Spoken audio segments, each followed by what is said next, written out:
ابو جہل کا جو تھا قافلہ جو تھا 1000 کا، وہ اس پہاڑ کے پیچھے تھا، اور نبی کریم علیہ الصلوۃ والسلام کا جو قافلہ تھا 313 صحابہ کرام کا، وہ اس پہاڑ کے اس سائڈ پہ تھا۔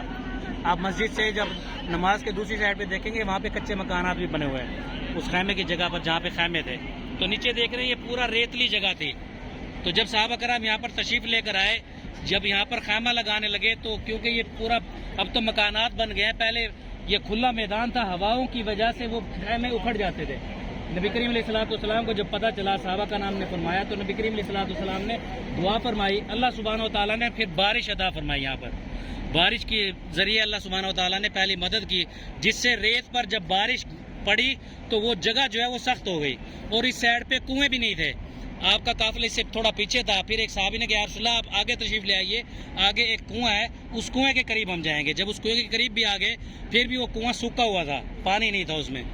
بہرحال جب بارش ہوئی تو صحابہ کرام نے پھر گڑھے کھود کر اپنے لیے پانی اکٹھا فرمایا، اس میں پینے کے لیے اور اپنی ضروریات کے لیے وہاں پہ پانی اکٹھا کیا۔ اور اس بارش کا نقصان کفار کو یہ ہوا، کیونکہ وہ پکی جگہ پر تھے، وہاں پہ کیچڑ ہو گئی، جس کی وجہ سے وہ بہت زیادہ پریشان ہوئے۔ پھر اسی رات نبی کریم علیہ الصلوۃ والسلام کے ہاتھ میں ایک چھڑی مبارک تھی۔ آپ کو یہ سامنے ایک سلیب نظر آ رہی ہے، آپ اگر نیچے جائیں گے تو مختلف اس طرح کی تقریباً 12 سے 16 سلیبیں، میں نے خود جا کر نیچے گری ہیں، تو تقریباً 16 سے 17 سلیبیں یہاں سے لے کر آخر تک سلیبیں لگائی ہیں۔ تو مشہور یہ ہے کہ نبی کریم علیہ الصلوۃ والسلام نے یہاں پر دائرہ لگایا تھا، نشان لگایا تھا کہ یہ کافر جو ہے یہاں پر قتل ہوگا، واصل جہنم ہوگا۔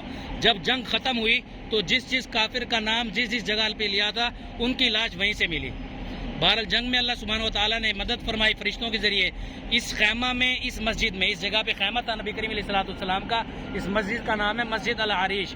عریش عربی میں خیمے کو کہتے ہیں، تو یہ خیمہ مسجد ہے۔ اسی کے اندر نبی کریم علیہ الصلوۃ والسلام نے دعائیں فرمائی تھی، اور 7 مختلف طریقے سے، یعنی کبھی بے چینی کی وجہ سے بیٹھ جاتے تھے، کبھی کھڑے ہو جاتے تھے، کبھی ایسے ہاتھ اٹھا کر دعا مانگتے تھے، کبھی ایسے فرماتے تھے، کبھی رکوع میں اس طرح حالت میں، یعنی بے چینی میں آپ نے تقریباً علماء فرماتے ہیں 7 طریقے سے آپ نے دعائیں مانگی، اور سجدے میں بھی جا کر دعا مانگی۔ اور سیدنا صدیق اکبر رضی اللہ تعالیٰ عنہ آپ کے پیچھے کھڑے ہوتے تھے، جیسے چادر گرتی تو آپ پھر آپ کی کملی مبارک اٹھا کر آپ کے کندھوں پہ رکھتے تھے۔ بہرحال سجدے میں رو رو کر اللہ سبحانہ و تعالیٰ سے دعا مانگی، اور ایک دعا جو مشہور ہے، سب لوگوں نے سنی ہے، کہ اللہ اگر میرے یہ 313 صحابہ کرام یہاں پر شہید ہو گئے، قتل ہو گئے، تو آخر یعنی کہ قیامت تک آپ کا نام لینے والا کوئی باقی نہیں بچے گا۔